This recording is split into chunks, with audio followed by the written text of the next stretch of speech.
तो आप देख रहे हैं, नमस्कार दोस्तों, आध्यात्मिक जागृति न्यूज चैनल। और हम आपको बता दें कि इस समय हम सतलोक आश्रम बैतखेड़ी जिला शामली उत्तर प्रदेश में पहुंचे हैं, जहां पर बहुत बड़ी भीड़ भाड़ के साथ देखा जा रहा है कि बहुत अच्छी आध्यात्मिक प्रदर्शनी लगाई जाती है। और आप इस समय जो वर्तमान समय में आज का जो समय है, इसमें प्रदर्शनी में पूरी सृष्टि रचना को दर्शाया गया है।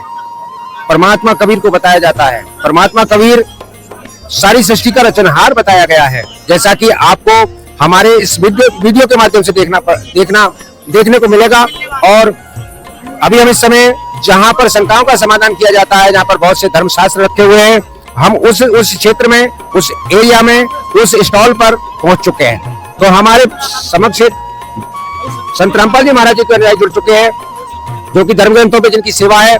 हम उनसे कुछ सवाल की संतुष्टि और पुष्टि करना चाहेंगे, जो हमारे मन में और दर्शकों आपके मन में आते रहते हैं। तो हम इनसे जानना चाहेंगे और इनसे पूछेंगे कि कबीर परमात्मा कैसे हैं, विष्णु जी और शिव जी और परमात्मा वो कैसे नहीं है। तो यही जानकारी हम आपको लेके चलते हैं और दिलवाते हैं। हमसे जुड़ चुके हैं, हम उनसे उनका पता, नाम, इंट्रोडक्शन आपको कराते हैं। नमस्कार सर। नमस्कार सर क्या नाम है आपका? मेरा नाम फैक्ट भाई अमित है, मेरा यूट्यूब चैनल है। और मैं आपको आज बताने वाला हूँ कि वेदों के अनुसार परमात्मा ब्रह्मा विष्णु महेश नहीं है, इसका भी मैं आपको प्रमाण दूंगा। और वेदों के अनुसार कबीर परमात्मा है, मैं इसका भी आपको साथ ही साथ में प्रमाण देने वाला हूँ आज। तो देखा दर्शकों, आपने ये कह रहे हैं कि परमात्मा शास्त्रों के अनुसार कबीर हैं, तो हम इनसे देखना चाहेंगे कि परमात्मा कबीर पुराणों में और वेदों में है या नहीं है। दर्शकों बने रहिए हमारे साथ, देखते रहिए आध्यात्मिक जागृति न्यूज।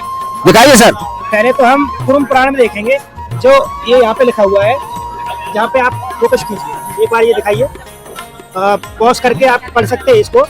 मैं इसको पढ़ के सुना देता हूँ। इसमें लिखा हुआ है कि इस प्रकार ब्रह्मा, जीव, वासुदेव, विष्णु भगवान तथा शंकर की काल के द्वारा ही सर्जना होती है। काल के द्वारा ये पैदा किए जाते हैं। पुनः वही काल इनका संहार कर देता है, पुनः वही काल इनको मार भी देता है। यह काल भगवान है। ये काल जो है ब्रह्मा विष्णु महेश का पिता है। ब्रह्मा, रुद्र तथा नारायण आदि बहुत होते रहते हैं। ये तो बहुत जन्मते हैं और मरते रहते हैं, किंतु भगवान तो एक ही है, जो ईश काल तथा कवि कहलाता है। भगवान एक ही है, जिसका नाम कबीरति, एको ही भगवान शी काल है कबीरति द्वितीय। ये आपको प्रमाण दे दिया मैंने कुरुम पुराण से। दिखाइए हमारे दर्शकों को कुरुम पुराण, और इसमें वो दिखाइए कहाँ से छपा है और कौन इसके वो है। कुरुम पुराण है, ये गीता प्रेस गोरखपुर की है और ये नई दिल्ली आगरा भवन से छपा हुआ है। ठीक है जी। और हम आपको अब दिखाते हैं कि वेदों के अनुसार परमात्मा कबीर देव है। आपको दिखाएंगे कि वेदों में ब्रह्मा विष्णु महेश की कहीं पर भी भक्ति नहीं है। ये तो आप कोई और चीज दिखा रहे हैं, ये तो देवी पुराण है। अच्छा, इसमें भी है? हाँ, इसमें भी है। इसमें परमात्मा ब्रह्मा विष्णु महेश को नहीं बताया गया है वेदों के अनुसार। ये है देवी पुराण और इसका प्रश्न नंबर है, ये दूसरा खंड है, देवी पुराण का दूसरा खंड है और इसका प्रश्न नंबर है 830 नंबर प्रश्न है। 830 नंबर प्रश्न के यहाँ पे हम पढ़ेंगे। यहाँ जरा फोकस कीजिए।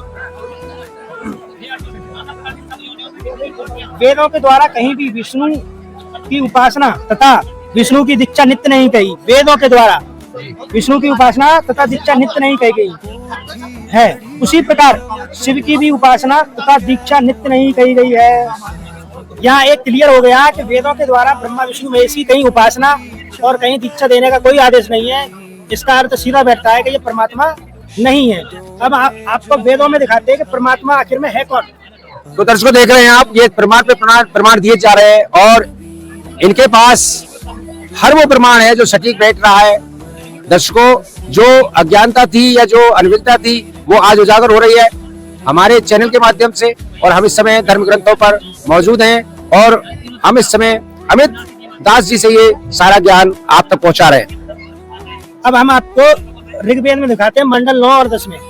इसमें दिखाते हैं प्रमाण। इसमें साफ साफ लिखा हुआ है कि आप एक बार फोकस कीजिए इसमें। वेद में इसमें लिखा हुआ है कि इतना ही नहीं, किंतु कबीर मनीषी, करीभू स्वयंभू इत्यादि वाक्यों में कवि शब्द परमात्मा के लिए आया है। ये जो कवि शब्द है, मंडल है और कौन सा जो है वेद है, आप दिखाइए पर हमारे दर्शकों को। ये ऋग्वेद मंडल 9 और 10 है। इसका मंडल 9 में सूक्त 82 है और मंत्र है इसका 2। जी मंत्र 2 है, सूक्त 82 का मंत्र 2 है। इसमें जो कवि शब्द आया है वो परमात्मा के लिए है। इस प्रकार वाक्य मंत्र में कवि शब्द से परमात्मा का ग्रहण करना चाहिए, जड़ सोहम का नहीं। अब आपको परमात्मा कबीर है और इसका भी ये भी प्रमाण दिखा देते हैं। ऋग्वेद मंडल 9 सूक्त 20 में और मंत्र 1 में लिखा हुआ है कि प्रय कबीर देव। एक बार फोकस कीजिए, प्रय कबीर देव। जी सर। प्रय कबीर देव, ये जो शब्द है वह परमात्मा कबीर मेघावी और सबका रक्षक है। विद्वानों की तृप्ति करने के लिए, ज्ञान देने के लिए आता है। जी सर, अब ये जो भ्रांतियां हैं दर्शकों वो आज हम आपकी पूरी होंगी। जिस तरह से अज्ञानता का भ्रम फैला हुआ था और ना जाने कितने कितने जो है तरह तरह के विचारधारा थी, तरह तरह के धर्म थे, तरह तरह के समाज बने थे। आज ये सिद्ध हो गया है, वेदों में भी कबीर की महिमा है और सब पुराणों में भी कबीर की महिमा है। और हम आपको एक चीज और दिखाते हैं। दर्शकों देखिए, ये फिर अगला और भी एक प्रमाण दे रहे हैं। बने रहिए हमारे साथ, देखते रहिए आध्यात्मिक जागृति न्यूज। जो लोग फिर भी ब्रह्मा विष्णु महेश की साधना करते हैं और उनको पूछते हैं सच्चाई को जानने के बाद भी, तो उनके लिए हमारे पुराण क्या कहते हैं, दिखाइए सर। ये देवी पुराण है। ये प्रथम खंड है, गीता प्रेस गोरखपुर से। आप जरा इसमें फोकस कीजिए, एक बार देख लीजिए और इस पर फोकस कीजिए। यहाँ लिखा हुआ है कि हे जननी, जो मनुष्य माया के गौ के प्रभाव से होकर ब्रह्मा विष्णु महेश चंद्रमा अग्नि यम वायु गणेश आदि प्रमुख देवताओं की स्तुति करते हैं वे अज्ञानी हैं। अज्ञानी अर्थात मूर्ख हैं, या इनको मूर्ख बता दिया गया है इनकी पूजा करने वालों को। 1 मिनट और बताता हूँ मैं आपको।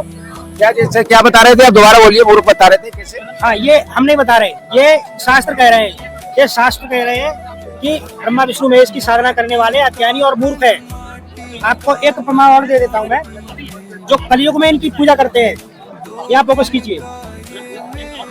जो मनुष्य इस विकराल कलयुग में उपस्थिति होने पर भी आपकी आराधना नहीं करते, अपितु आपके ही द्वारा निर्मित विष्णु शिव आदि प्रमुख देवताओं की उपासना में तत्पर रहते हैं, वे लोग पुराण चतुर धूर्त जनों द्वारा निश्चित रूप से ठग लिए गए हैं। अच्छा, तो बहुत अच्छा आप बता रहे हैं और सारा प्रमाण भी दे रहे हैं। आप दर्शकों कमेंट करके बताइए कि आपको ये वीडियो कैसा लग रहा है और इन्होंने जो बताया है, ये प्रमाण दिए हैं, आप कितने संतुष्ट हुए हैं। देखिए, विरोध कर ले तो कुछ भी कर लो, लेकिन सांच को आँच नहीं है। आज यहाँ पहुंच करके हम भी बहुत महसूस करते हैं कि वो जनता जो बाहर है, जो इस आश्रम से नहीं जुड़ी है, जो लोग यहाँ तक नहीं पहुंच रहे हैं, उनका भ्रम दूर हो, कैसे हो और वो कैसे यहाँ तक पहुंचे, इसलिए ये वीडियो बनाने का हमारा उद्देश्य है। तो दर्शकों, सच्चाई आपके सामने है। बने रहिए आध्यात्मिक जागृति न्यूज के साथ और देखते रहिए। कमेंट और लाइक कर करके इसको जो है आप और तक पहुंचाइए, जिससे कि सभी लोग सच्चाई को जान सके। धन्यवाद सर। यदि ये वीडियो आप फैक्ट बाय अमित पर देख रहे हैं तो इस चैनल को भी आप सब्सक्राइब कर लेना। कमेंट करके जरूर बताना कि ये वीडियो आपको कैसी लगी। धन्यवाद।